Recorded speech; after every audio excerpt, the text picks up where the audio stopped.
Hey guys, welcome to another episode of Pro Wrestling Straight Shooter. I'm your host, Tats Deej. I want to jump right in here because I'm about a week and a half short on this whole thing and talk Mae Young Classic and give you guys a bit of my review and talk about my thoughts and feelings on this. I know I'm a little late to the party on this, but I had Hurricane Irma come through about a week ago and we were without power for the week following that. So I just finished watching the finale about 2 days ago.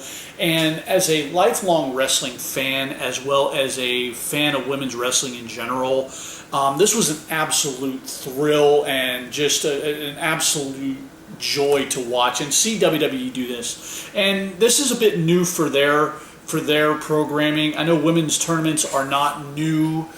Shimmer's been doing it for a while, and there are other promotions around the world that have been, promoting women's wrestling in tournament form for a while. But this is really kind of a new venture for WWE, and seeing the evolution of women's wrestling in WWE, going from that god-awful diva era into this women's revolution, and going even further back to when I first started watching, wrestling in general, going back to, the Leilani Kais and the Wendy Richters, and, I caught the tail end of the Fabulous Moolah's career, and, the Jumping Bomb Angels, moving forward to Alundra Blaze single-handedly running a women's division in WWE, absolute just trailblazer, moving into the Attitude Era with the Lish, with the Litas, the Trishas, the Molly Hollies, the Ivories, and all the women that came along there. And then finally settling into the current women's revolution with Charlotte and Becky Lynch and Sasha Banks and Bayley and Nia Jax and, just all the girls, Asuka and everybody who's coming along with that. It's really exciting to see the WWE show us even more women and showcase some women for us, particularly people like me who don't really watch wrestling outside of WWE. This tournament gave me the opportunity to see some women that I wouldn't normally get the chance to see otherwise. I know there are a lot of options for viewing independent wrestling and other promotions and things like that, but I'm a little particular about what I watch. The only streaming service I subscribe to is WWE Network. I don't watch a whole lot on YouTube simply because I know for a fact these performers do not get paid off of a lot of those video uploads, and I'm a big proponent of performers getting paid for their work. So this tournament really gave me the opportunity to see some women that I wouldn't normally have seen. I've seen snippets of Candice LeRae. I've seen snippets of Tessa Blanchard. Santana Garrett is the only woman in this entire tournament who I've had the pleasure of seeing live. She did an indie show here nearby about a year ago, and she was an absolute pleasure to watch. She was my pick to win the whole damn thing. Unfortunately, she went out in the first round to Piper Niven, which there's no shame in that. Piper Niven was fantastic, and so I can't hold anything against anybody, but watching my girl Santana Garrett go out in the first round was a little bit tough. Anyway, let's jump into the tournament itself.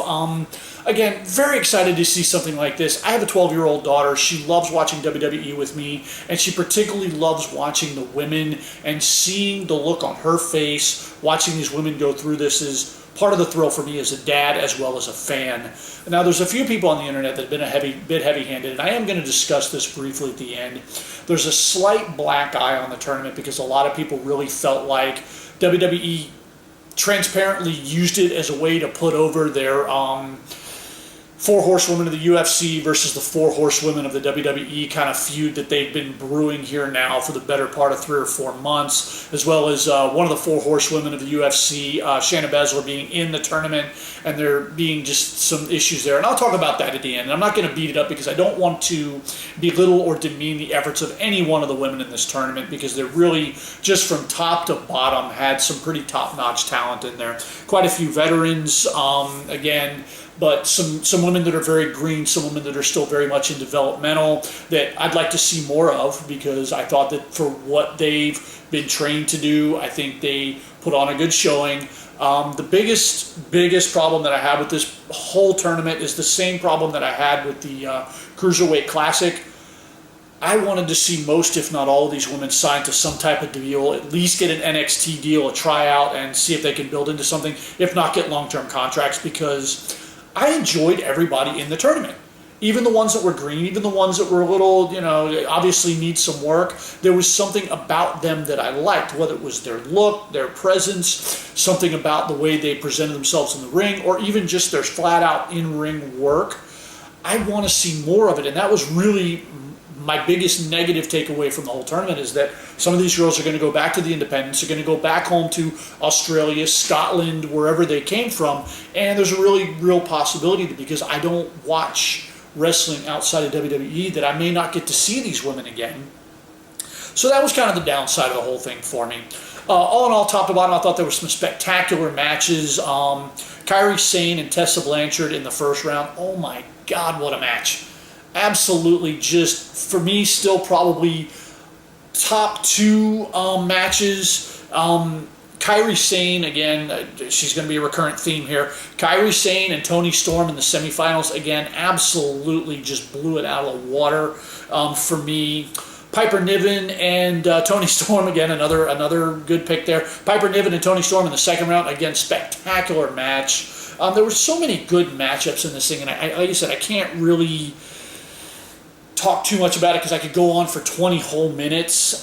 Just all in all, an absolute joy. I hope this isn't the last time WWE does this. I would like to have seen them bring in a few other veterans like Lufisto, Taylor Hendricks. Maybe next time around, if they do that, they'll invite these girls in because these are girls, again, that I've had the opportunity to see a little bit of them on the internet, just in what I see in my Twitter feed. I'd like to see more of them in the WWE programming because that's what I have exposure to. Now, let's get to the elephant in the room and talk about the one thing that everybody seems to have a hard-on about with this whole tournament, and that is that apparently over the last couple of years, it's at least seemingly been like there's a silent partnership between WWE and UFC. And they've taken pop shots back and forth. You know, Brock Lesnar went back and fought a fight about a year or so ago. He's been teasing going back and fighting another one. Conor McGregor was taking pop shots at WWE last year, and Roman Reigns was firing back. And, you know, then you had Becky Lynch and what's this girl's name, the Cyborg, battering back and forth on Twitter, teasing a match at SummerSlam, which never happened. So there's really been kind of an undercurrent of at least an agreement between WWE and UFC in exchange for talent, and they've been kind of quietly trying to get Ronda Rousey into the fold with WWE. She may even have there's a rumor going around that she's already signed an NXT deal and that she's already in developmental, which I'm going to talk in a separate video about how I feel about UFC and shoot fighters transitioning into the world of pro wrestling, because I've got a few opinions about that I'd like to discuss in a separate video. I really felt like, to a degree, and again, I want to diminish the tournament because I absolutely thoroughly enjoyed it, but I really felt like they used the Mae Young Classic to promote this WWE Four Horsewomen versus the UFC Four Horsewomen, and I really thought it just was the most inopportune and inappropriate place to do that, because the Four Horsewomen of the WWE are already established, they're already made names for themselves, they're already working it on the main roster, and the Mae Young Classic was supposed to be an exhibition of women who aren't there yet. It was supposed to be giving us women we've never seen before, not furthering the storyline of established women. And that was really the only real negative drawback you could take from this. And again, it wasn't anything to take me out of the tournament. It was nothing that made me enjoy it any less. I just felt like it was something that was a little bit inappropriate for what they were trying to present with the Mae Young tournament. Anyway, that's all I'm going to say about that. I'm Tats DJ. I want to thank you guys for watching. If you dig what I'm doing, please share my video. Comment down below. Let me know what you thought about the Mae Young Classic. Did you enjoy it? Did you not like it?